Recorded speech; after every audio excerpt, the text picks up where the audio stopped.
What's up, everybody? Welcome to the 40/40 Vision podcast, the ultimate sports history pod brought to you by Sideline Sports. I'm your host, Khaled Abdallah, and I'm joined today by my good friend and fellow co-host, Salman Huck. What's up, man? How you doing? Hey, man. How's it going? It's going good, good. So today we are doing a review of the wide receiver busts from the year 2011 on. So the format we're going to go basically in the order that these guys were selected. So not by year, but by draft pick. So think first overall, second overall, third overall, etc. We're going to talk a little bit about what went wrong with this guy's career and his initial selection. How could his career have possibly been fixed? Maybe not. And also what the ideal team might have been for this player. So we'll go ahead and get started with the fifth overall pick from the 2012 draft, wide receiver Justin Blackmon out of Oklahoma State University. So as we said, Blackmon was selected fifth overall by the Jacksonville Jaguars. He had an okay rookie year, pretty good actually. He went for about 900 yards, 5 receiving touchdowns, but unfortunately, he had some issues with substance abuse, and that basically ruined his career. So he played 4 games his sophomore season. He was hit with suspension after suspension, so a lot like Josh Gordon, and he was eventually suspended for violating all of these NFL policies, and his career essentially ended right then and there. So, Salman, how could Justin Blackmon's career have been fixed? Blackmon, I think he just needed someone to kind of mentor him, be in a winning environment. I think the Jaguars were, pretty strong losing culture at that time. Not much has changed for them, but, and they had a lot of bad players at that time. So, if the Jaguars maybe brought in someone like a Reggie Wayne at that time to come, mentor this guy and help this kid and show him the ropes of the NFL. I think also their coaching staff was pretty horrendous. Like Mike Mularkey was their coach. So it doesn't help when you have a bad coach, losing culture, young guys just going out partying and stuff like that. That probably drove them down the route of substance abuse even more. And no one really there to kind of help him out and, mentor him and help him with his problems, right? So I think if he had some of that, maybe his career gets saved, but it's hard to say with these guys who have substance abuse issues. Yeah, it's a pretty common issue that we see in the NFL with some of these guys. I mean, they come in, they have some red flags around these issues, and teams think that maybe they can fix them or help them, but maybe they don't have the infrastructure to do so. You think about guys like Aldon Smith, who had issues with alcoholism, and another receiver that the Jags took in this decade as well, Matt Jones, who also had his career ended prematurely because of some substance issues. So it's a recurring problem, and the NFL doesn't seem to have it figured out on how to fix. Well, I don't want to say fix these guys, but how to help these guys.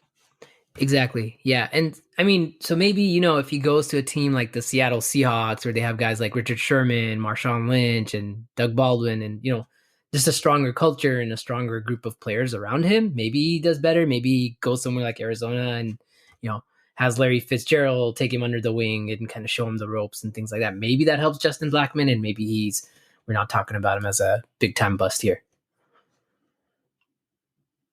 Absolutely. Yeah, he needed that infrastructure, and I had high hopes for him. We thought he was going to be another Des Bryant, basically. Exactly. Yeah, exactly. He had the size and the speed and the physicality, and he was incredible in college. So he was worth that fifth overall pick because he had the measurables, he had the production, but unfortunately, it just did not work out for him. So the next guy is a wide receiver who's still currently active in the NFL, and that is Kevin White out of West Virginia. So the Chicago Bears selected Kevin White 7th overall in the 2015 draft. So what went wrong with Kevin White? Yeah, Kevin White, man, I was super excited about this guy coming out of college, big body dude. You're like, oh man, he has all the traits. He's going to look real good. I really hope the Niners would have taken him in this draft, but they did not. But yeah, what's been wrong is he just can't stay healthy. I think he started off, with a stress fracture in his shin, which required surgery right after being drafted. And then you fractured his fibula the next year in the same leg. So, and then the next year you fractured his shoulder blade. And then, that's just his like first 3 seasons in the NFL. This guy's getting like fractures everywhere. And then, he's missed like 43 out of 48 possible games. And so he just wasn't the same player, right? When you have serious stress fractures to your legs, it's hard to recover from that, especially for bigger guys. I think that's the same injury that led to Yao Ming retiring out of the NBA. So it's hard to recover from things like that. And, he's bounced around. He's been on practice squads with the Cardinals and Niners and now the Saints. And I think he was just elevated to the Saints active roster last week or something. But, he's like the fifth best guy on that roster, even though they have like so many injuries on that roster. And that's just what his career is now. He's just going to be this, kind of veteran wideout that can't do much. And he lost all his physical tools because of his, injuries. So that's kind of what went wrong here with Kevin White. Mm-hmm.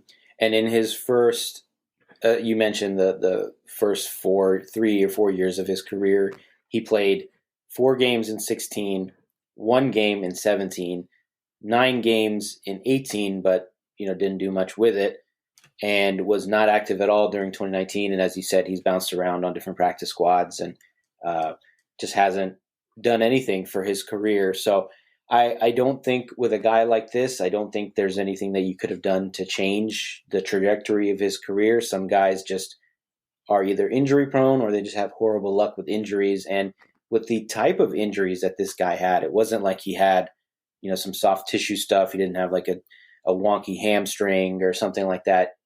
He just had, catastrophic injury after catastrophic injury, and there's no way to prevent that. It kind of is what it is. So, Yep, in that exactly. same vein, I don't think that there is an ideal team for him. I think he was just overdrafted. And I remember this being a real debate at the time. I believe the Raiders had the 3rd or 4th overall pick in this draft, and there was a conversation between them taking Amari Cooper, Leonard Williams, or Kevin White. So it was a real discussion between those 3 guys. And Amari Cooper didn't last too long in Oakland, but at least he was on the field and very productive initially. So He was Cooper was definitely productive. I don't know. Maybe if Kevin productive. White, and he's still productive. And so maybe if he gets drafted to a different team, maybe he doesn't have those same injuries because there was something on the field in Chicago. I don't know, but that's still all speculative and not really a fix for him. So.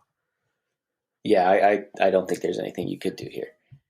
Yeah. So, all right. Our next wide receiver is Tavon Austin. So Tavon Austin, also out of West Virginia, was selected 8th overall by the then St. Louis Rams in 2013. So Tavon was an incredible college player. He was a versatile guy. He had rushing touchdowns, crazy amount of rushing yards, return touchdowns, receiving yards.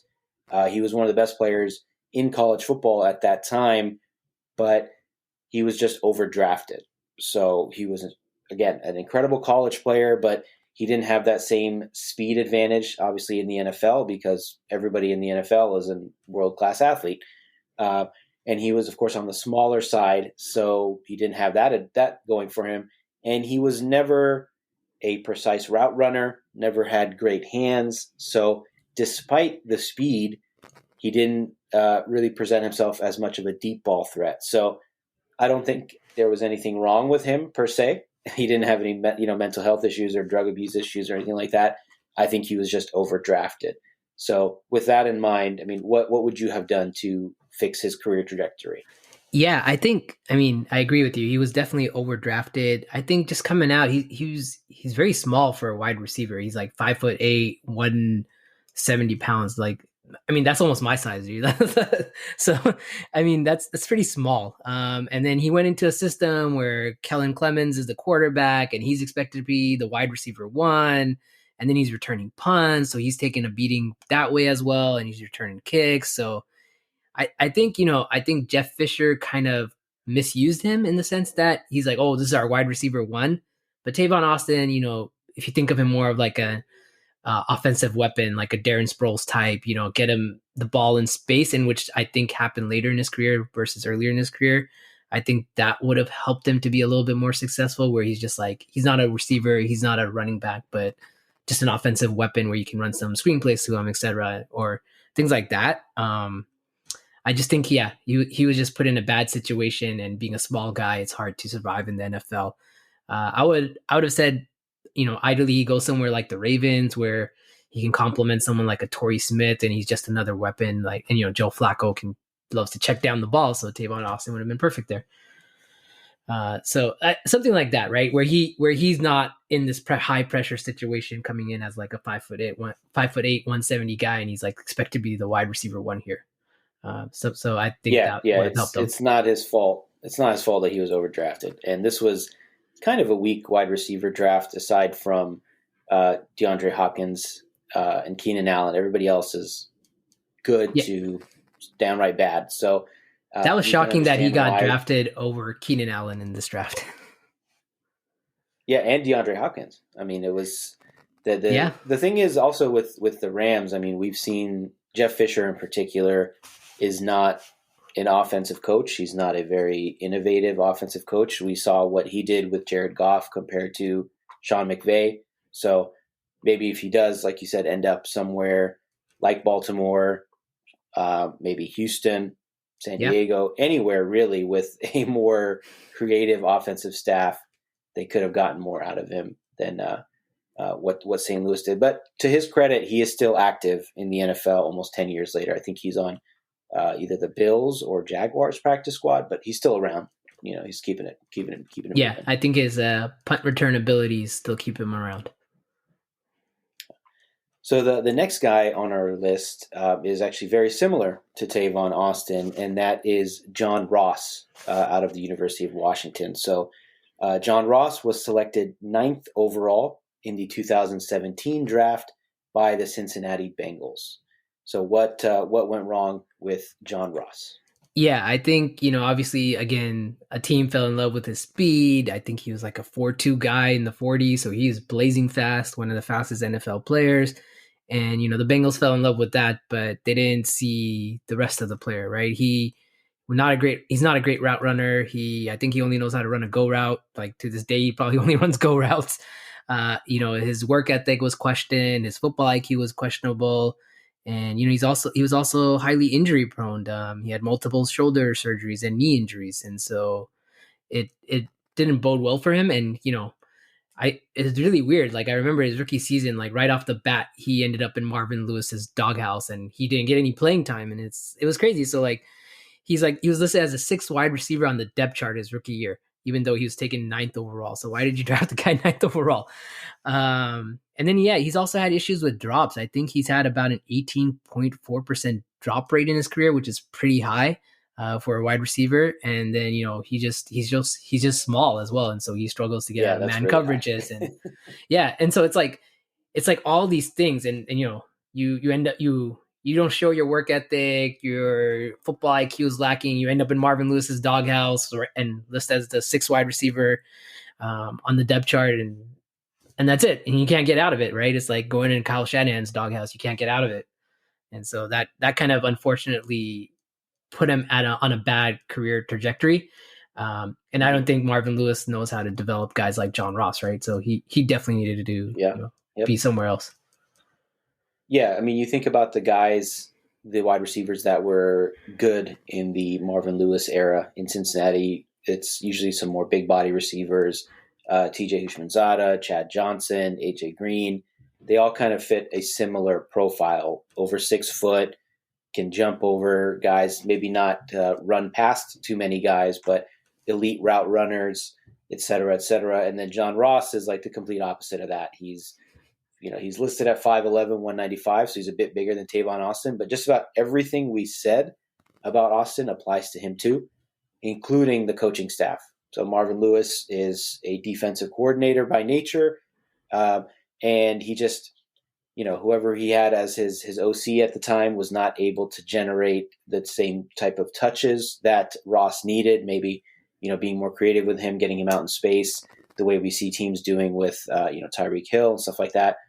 It's just, he didn't have the natural ability to get open because of the route running like you said, he could run a go route, probably run past everybody in the NFL. At one point, he's probably one of the fastest guys in the league, but he just couldn't stick because of that. And I think one interesting team that I thought could have possibly fixed this guy's career was the Carolina Panthers. So later in this draft, Carolina took Curtis Samuel, who is built very similarly to John Ross. Maybe he's a little bigger, but in terms of in terms of muscle, but he's not much taller than him. And Carolina and even Washington now, they use him really creatively. In Carolina, especially in that Cam Newton offense, they use Curtis Samuel. They line him up in the backfield. They played him in the slot, outside.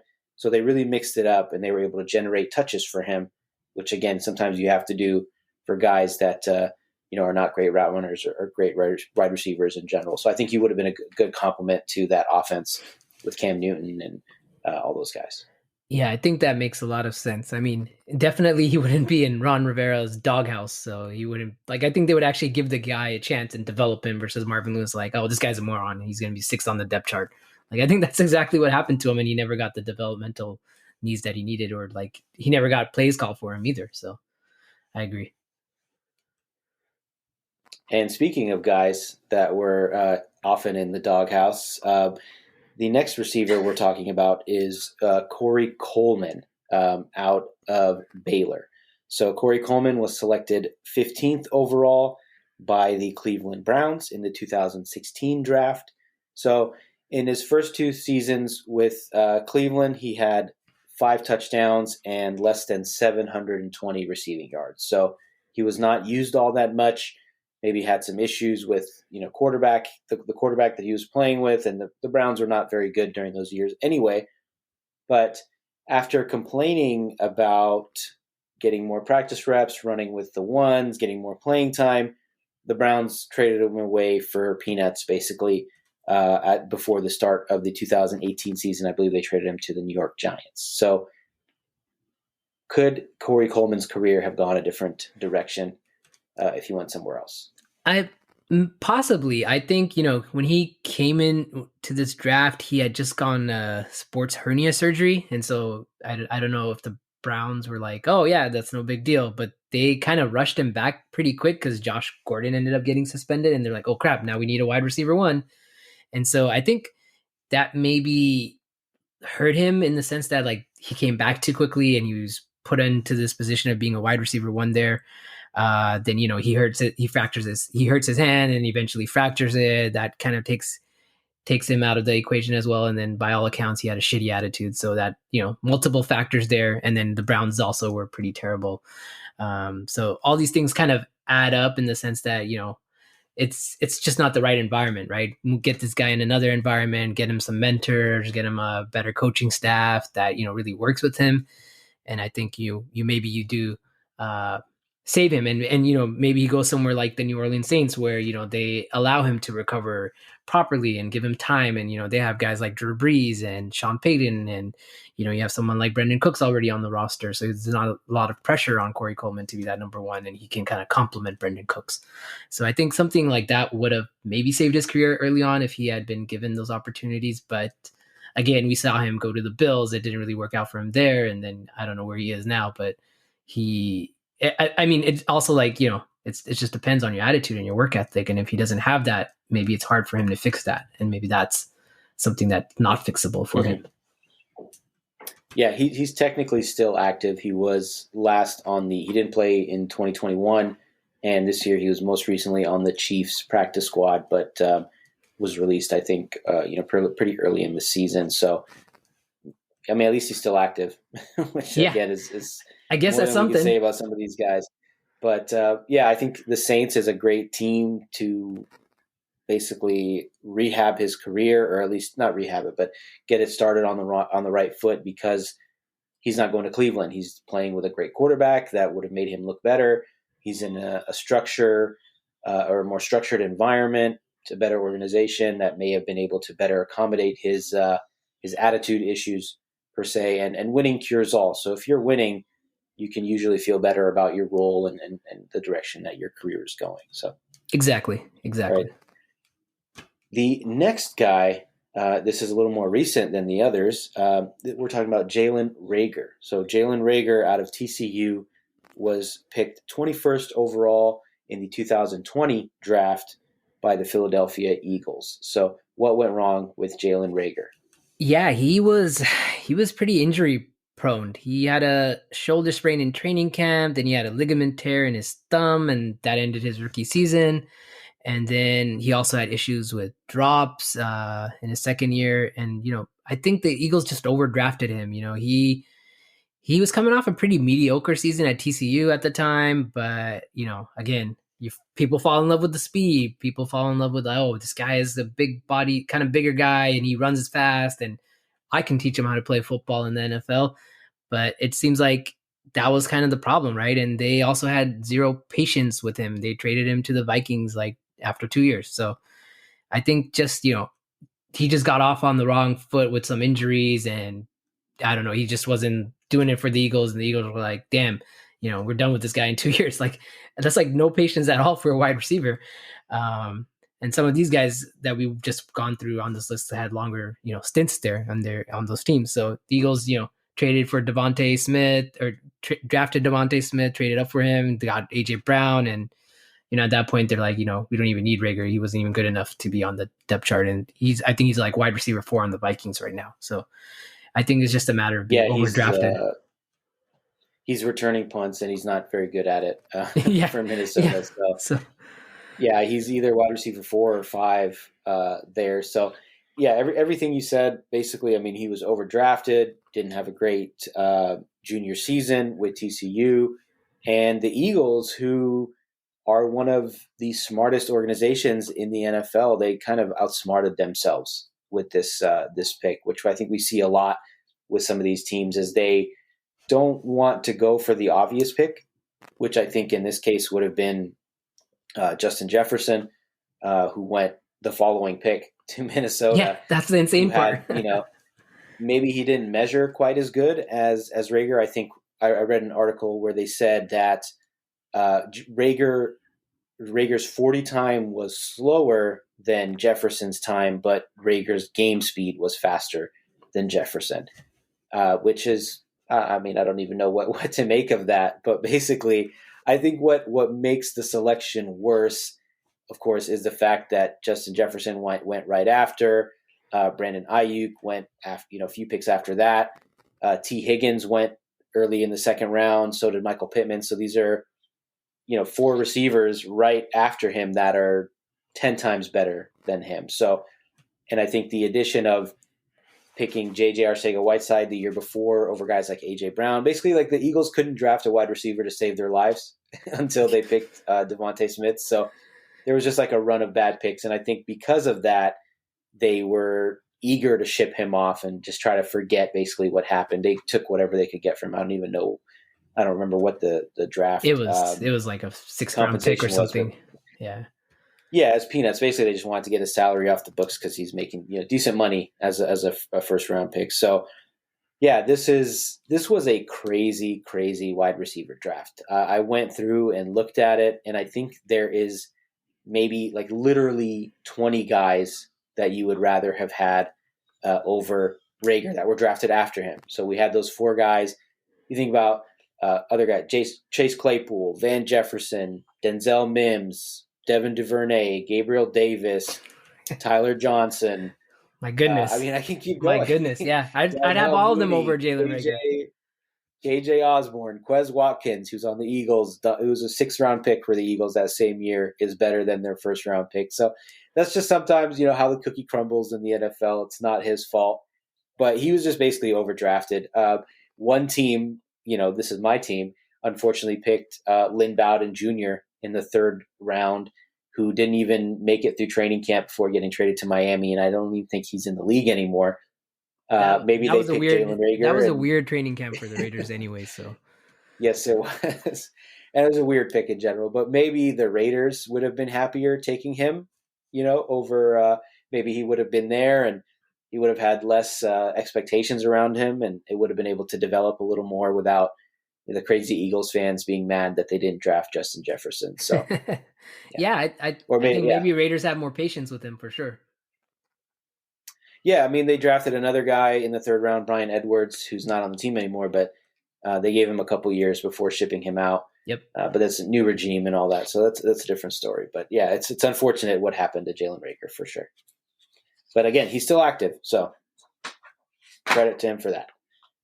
All right, so our next wide receiver is Josh Doctson. So Josh Doctson was drafted 22nd overall in the 2016 draft by the Washington Commanders. Basically, what happened with this guy was just health issues. He could never stay healthy, and even when he was healthy, he wasn't very fast. He was bigger than he was fast, got no real separation.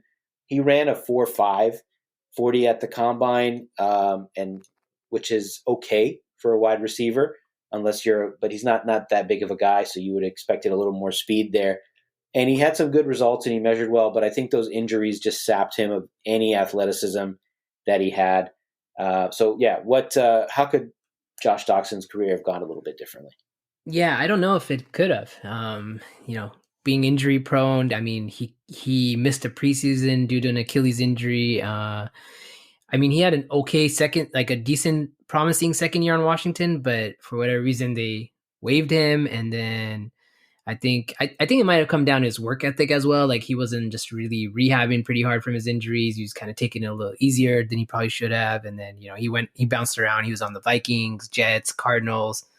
He was drafted into a pretty decent situation there with Washington. He was behind Deshaun Jackson and Pierre Garçon, strong veteran wide receivers there, I would say. But he still couldn't. The only issue with that is that they left after his rookie year.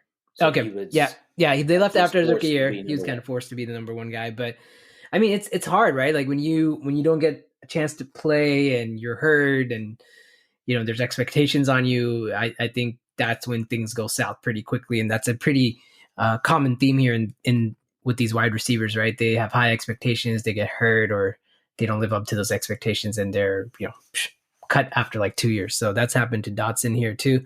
I would say he reminded me a lot of JJ Stokes coming out. He's kind of slow, kind of more possession guy, but had some issues with drops coming in, things like that. But I would say maybe if he had gone to the Bengals, where you saw a guy like Tyler Boyd kind of flourish as well, maybe that's a better situation for him. But obviously, you can't do anything about the injuries. Yeah, exactly. If you're hurt, you're hurt, and it is what it is. I didn't see much out of this guy. He's not very memorable in a good or bad way. He was just kind of there. And after that rookie year where he was buried behind Deshaun Jackson and Pierre Garçon, like he was okay. He had 2 500-yard seasons back to back, it's okay again, but not what you would expect from a first round pick. So exactly. Unfortunate. And I think Washington was maybe hoping, maybe he'll be like a Anquan Bolden type receiver. I think when you see like these big bodied, slower receivers, everyone's like, oh, he's going to be Anquan Bolden, right? Even though he's slower, he's a possession guy. So I think that's part of the problem. Yeah, he's measured he's listed at 6'2", 205. So pretty big, not overly big. He's not like, AJ Brown, who's like 225, 230. I think Anquan Bolden was maybe listed at like 215, something like that. Yep. Definitely not as Anquan Bolden is actually 220. So yeah, these are much bigger guys. 15 pounds of muscle. Yeah, 20 and pounds I think Bolden is quite a bit. So. Yeah, I think Bolden ran a 4.75 or 4.8 40-yard dash, so he was even slower. Yeah, and he was a hell of a competitor. Exactly. He was insane. I think he played with a broken face at one point. Yeah, so, his work ethic and his all that was just it was just superb. Exactly. All right, and then the next guy. So we're down to 8 out of 10 here. Is Laquan Treadwell. So Laquan Treadwell out of Ole Miss was chosen 23rd overall in the 2016 draft by the Minnesota Vikings. So what went wrong with Laquan Treadwell? Yeah, I think, he wasn't necessarily injury prone in the NFL, but coming out of Ole Miss, he was coming off a pretty terrible leg injury, which I think, was probably some of the reason why he wasn't successful in the NFL. I think he had a broken tibia and a dislocated ankle. coming out of Ole Miss. But he was a pretty decent sized guy, 6'2", 220 pounds, but was pretty slow. He ran a 4.65 40-yard dash. Again, I think the Vikings took him to be this possession type of wide receiver. And he was by all accounts, he was a 5-star recruit, crazy good athlete. But I think that, leg injury took a lot from him. And that's kind of where you should have been like, oh, maybe this leg injury is not something that we can, take him, in the first round. But I think he only had one catch his entire rookie season, and he didn't do a whole lot after that. So, if you watched him play, he looked kind of scared out there and kind of hesitant to even like run routes, things like that. And he was pretty scared to even catch balls in traffic. So I mean, it's weird. He's one of the few guys where it wasn't, about necessarily injuries or he had substance abuse issues or anything like that. It just something in him just didn't allow him to play at the NFL level. And I think it's just maybe part of that is the leg injury he had in his college career, and he was just scared to compete again. Yeah, like you said, no injuries, no major. Well, in college at least, no injuries in the NFL, no major attitude or substance issues or anything like that. I think he just wasn't that good. He wasn't big. He was big, but not too big, and he was slow. So he actually reminds me a lot of another wide receiver bust that went, a few years before this. Well, maybe a lot of years before this, but it was Mike Williams who went to the Lions, where he looked big, strong, and fast at the college level, but just wasn't fast enough and wasn't good enough of a route runner at the NFL level to get open. So maybe Treadwell should have been a tight end instead of a wide receiver, which I think like Mike Williams should have been a tight end perhaps. But this was a weird wide receiver draft. There's a few really good players. You look at like Michael Thomas went in the second round. Tyreek Hill went in the fifth round. I mean, that's a different story because he had some attitude issues, or not some attitude, some legal issues in college. But other than that, not much at all in this draft. So I don't think so. It makes sense why a guy like Treadwell would have shot up the board and ended up being a first round pick. The guys drafted ahead of him: Corey Coleman, one of our busts; Will Fuller, good but always hurt or on PEDs. Josh Doxson, who we just talked about. So it's a rough year for wide receivers. Yeah. And I don't know if there's any other teams or any other ideal situation for him. Maybe some of these teams that picked bad receivers later in the draft. I think of like Houston that picked Braxton Miller, who was a quarterback in college, didn't do anything for them. Maybe Treadwell gets some benefit there because he's playing opposite DeAndre Hopkins, so he doesn't have to do all that much. And he's definitely not getting any defensive attention because D-Hop is out there. So I don't know. He just I don't think there's any fixing. Yeah, I mean, maybe if he moves to tight end and he learns to block, maybe it's better. But I think he tried. I think that he was on the Giants or something like that, and they tried to make him a tight end. So I don't know. You are actually thinking about the next name. Oh, is it the next guy? Is it the next guy? Okay, my bad. My bad. So our ninth guy here is Kelvin Benjamin. So Kelvin Benjamin was selected 28th overall from Florida State in the 2014 NFL Draft by the Carolina Panthers. So Kelvin Benjamin was a great college receiver. He was paired up with Jameis Winston, where they won a national title together. But he had some work ethic issues, some attitude issues, and some people say that some of the issues he had came after, I think the same summer or same year, he tore his ACL. His mother also passed away, and they say after that, he really turned a little bit surly and just, was not a good teammate on top of the already like attitude issues and weight issues that he had. So he actually, just like you said, he actually did try out for the New York Giants at tight end. Yep. But something happened there, some attitude issue. He had some beef with Joe Judge, and they actually I think they cut him maybe the day after that they signed him. So, yeah, could his career have gone any differently? Could this have been fixed in some way? Yeah, I mean, it's crazy because he had a pretty successful rookie year. He did pretty well his rookie year. I think he almost hit 1,000 yards receiving his rookie year. But like you said, then things went south for him really quickly with all these ACL tears, his mom passing, and things like that. I think he was just in general pretty undisciplined player. I think he struggled with weight issues, maybe that in relation to his ACL injury and his mom passing. But I think he got very close to like almost 300 pounds or something crazy like that, like where he was just really overweight at some point. But yeah, maybe if maybe they tell him you're a tight end and not a receiver, and let him get a little bigger, and he maybe a little more gets a little less attention on him, things like that. But maybe he needs So maybe he needs a did personal have, chef or a trainer or something to help him yeah, to lose that weight as well. So maybe that might have yeah. benefited him. So he did start off well. Like you said, he had 1,008 yards his rookie year and 9 touchdowns, Yeah, which is great for a rookie receiver. Missed the 2015 season with that ACL, and then came back in 16 with 940 yards and 7 touchdowns. yeah. So So still not a not bad bad, year. but Yeah. yeah, after that he was traded to Buffalo. Yeah, and so I think maybe if he goes somewhere like New England, right, where Tom Brady's on his ass about his weight, and can maybe mentors him a little bit more, and Bill uses him more in like as a tight end or maybe like a big body slot receiver, something like that. I think maybe that's where he would have done well, because he has Tom Brady and Bill and these guys to kind of mentor him and help him through some of these issues that he was facing in his life. And Tom Brady definitely would have been him on the weight, so maybe that helps Calvin Benjamin. I don't know, but it's always hard to say, right? He would have had him eating like avocado ice cream. Yeah, avocado ice cream every day, man. The TB12 method, basically. Yeah, I mean, he just it's unfortunate because I really liked him in college. I think he made the game-winning touchdown catch in the Yeah, national I think so. championship game. So he's a big-time player, and he's listed on Football Reference at 6'5", 245. Wow. Yeah, So yeah. that's what he's listed at. He's listed as, Which, yeah, and I think he at yeah, some point so was way over that at some point in his career.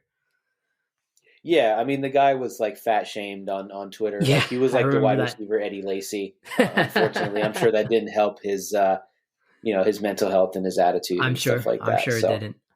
yeah, yeah, I felt bad for him because especially after reading about his mom passing and all that. Yeah, the same absolutely. I'm summer. sure. I'm sure. It, That probably hit him really hard, and that probably led to some of his weight issues as well, and overeating and things like that. yeah, you wanted to eat his feelings basically. So Mm-hmm. all right, and then the last guy on our board here is I think a close favorite of yours, and that is AJ Jenkins out of Illinois. So AJ Jenkins went 30th overall in the 2012 draft to the San Francisco Niners. So what the hell went wrong with AJ Jenkins? Yeah, man. I mean, the Niners first had no business drafting this guy. It was a head scratcher at the time. You're like, what are you guys doing? Why are you drafting AJ Jenkins? But let's get into some of what AJ Jenkins was. He's 6', 192, ran a 4.37 40-yard dash. So he had the measurables that you would think this guy would be a good receiver. But by all accounts, his football IQ was pretty lacking. I think he started his playing career pretty late too, in terms of I think he started his junior year of high school or something crazy like that, if I remember correctly about AJ Jenkins. But yeah, he like by all accounts, like I remember that rookie training camp, and the reports coming out of rookie training camp was like AJ Jenkins is on the ground all the time, and this dude does not understand a single play being called. Like that was the rookie report coming out of camp, and like he did not understand the plays. So I think that's eventually kind of what led to him being a scrub and washing out. Like, yes, you can have all the talent, but if you don't have the IQ, you don't have the work ethic, you're just not going to get anywhere in the NFL. And so, I think he even refused. Like, I think Jerry Rice even asked him, "Hey, man, you want to come train with me?" Jerry Rice has some like training hill that he used to do and stuff like that. And AJ Jenkins was like, "No, The I'm good." famous hill, man. Yeah. Everybody knows about that. Everyone knows about the hill. So AJ Jenkins was like, "Nah, dude, I'll pass." So I mean, when you're passing on Jerry Rice, a Hall of Fame wide receiver, arguably one of the greatest wide receivers of all time, I don't think you're going to be very successful in the NFL, man. If that's your work ethic and that's how you're going to try to train in the NFL, is like reject a guy who's a proven one of the greatest of all times, a legend. Like reject him to train with him. So I mean that's probably like the crux of the issue is AJ Jenkins just didn't understand NFL offenses and he didn't have a work ethic. So And then eventually he got traded to the Chiefs and for another garbage guy, John Baldwin, who probably would be on this list at some point. But yeah, so that's what Yeah, happened. That's what's wrong with he AJ probably should Jenkins. be on here too. Yeah. Yeah, everything is wrong with him basically. Yeah, and the question of could he have been fixed? Maybe if he fixed his attitude, if he uh, chose to work out with Jerry Rice, like you said. But this was a cursed wide receiver draft. Mhm. I don't use that word too strongly, but it really was. I mean, if you look at it, Justin Blackmon went 5th. We already talked about him. Michael Floyd went 13th. He was okay. And then some of the other names just didn't do much at all. Kendall Wright, Brian Quick, Stephen Hill, Ryan Broyles, Ruben Randall, Devere Posey, Mohamed Sanu. Okay, probably maybe the best of the bunch. T.Y. Hilton, actually, he was probably the best receiver here. And I wonder, if the Niners had taken somebody like Alshon Jeffrey Yeah. at this point, That's or Marvin actually Jones, who who I wanted him to take was Alshon Jeffrey. I remember that. I was like, oh man, get Alshon Jeffrey. At least you get a big wide receiver. And you're like, who the hell is this AJ yeah, Jenkins? exactly. You could have. Maybe he's the one that you're throwing those goal line fades to in the Super Bowl. Exactly, man. The irony out of all this is that the only wide receiver from this draft that's still active is Marvin Jones. Yeah, on the Jaguars. Is that's right. He's still semi-productive, but he is he went in the 5th round. I think he's the leading wide receiver from this draft, maybe after Alshon Jeffrey. That makes sense. So actually, no, sorry. It's T.Y. Hilton, Marvin Jones, Alshon Jeffrey. So not a great wide receiver draft, but there were guys that the Niners, if they were dead set on taking a receiver, they could have taken that would have contributed. Because if you look at this guy's career stats, it's 17 catches for 223 yards. Yeah. So yeah, I mean the Niners struggled to draft wide receivers, especially in the first round. It's like a thing since I don't know. I think they've drafted maybe one wide receiver in the first round that's actually hit, and that was maybe Jerry Rice and maybe JJ Stokes if you want to count JJ Stokes, but he didn't really hit for me. So yeah, and he had in his rookie year, Jenkins had 1 target, 0 receptions, 0 yards. He was bad, man.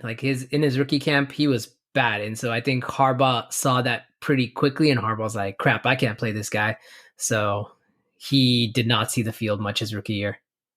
So that's it for our wide receiver busts from the last 10 years. So starting from the 2012 draft, we'll be doing 2000 to 2011 at some point. There's plenty of really bad names, and bad and memorable names in those drafts. So but before we wrap up, I mean, there are some guys that I think would fall under the honorable mention category. So we could just go over them real quick, maybe talk about why they didn't end up making this list.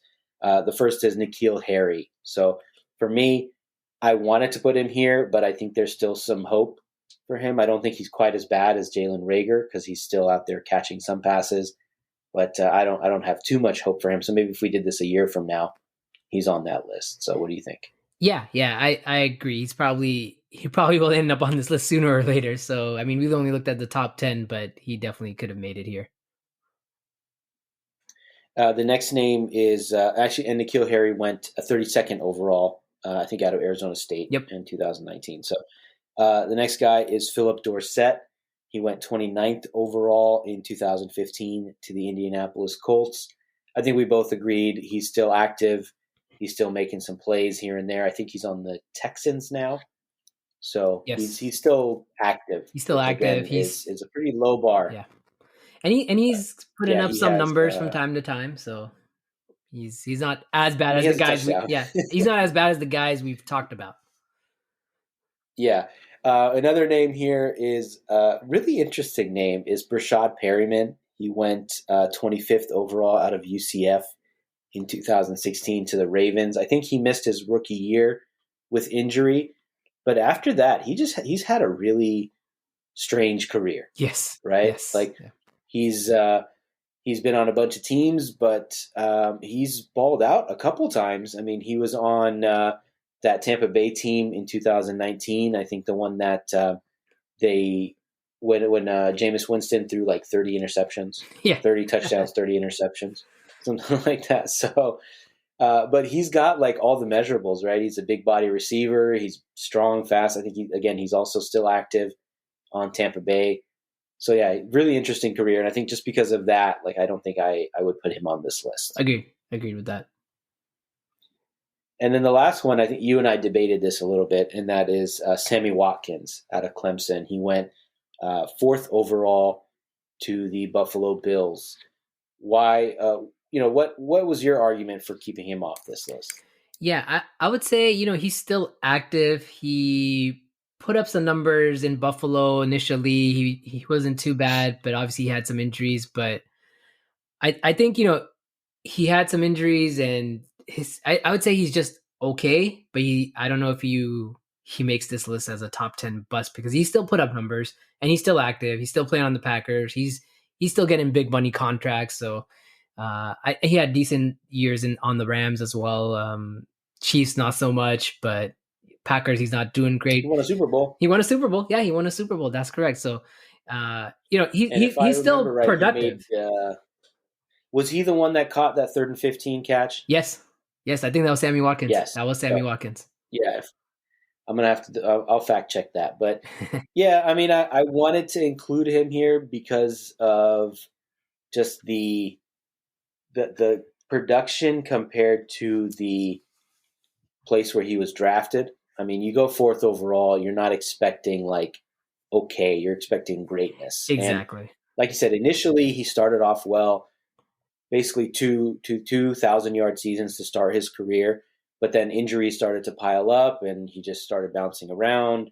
But he did end up winning a Super Bowl in Kansas City, and again, if we remember correctly, he did make one of the more memorable plays. Yep. You're right. So. You're right, because he burned Sherman on that route. That was Sammy Watkins. That's right. I do remember that, because I remember I was like, who was it? And he burned Richard Sherman. I was like watching that, and I was like, holy crap! Richard Sherman got roasted on this by Sammy Watkins. Yeah, he got toasted real nice by Watkins there, who's still fast. He's still fast. Yeah, he's not doing too much in Green Bay, but again, he is he's still there and he's still playing. So yeah, I thought he deserved to be here based on where he was selected, but it's fair to leave him off, I think. Yeah, I agree. So, all right. Well, that's it for our show.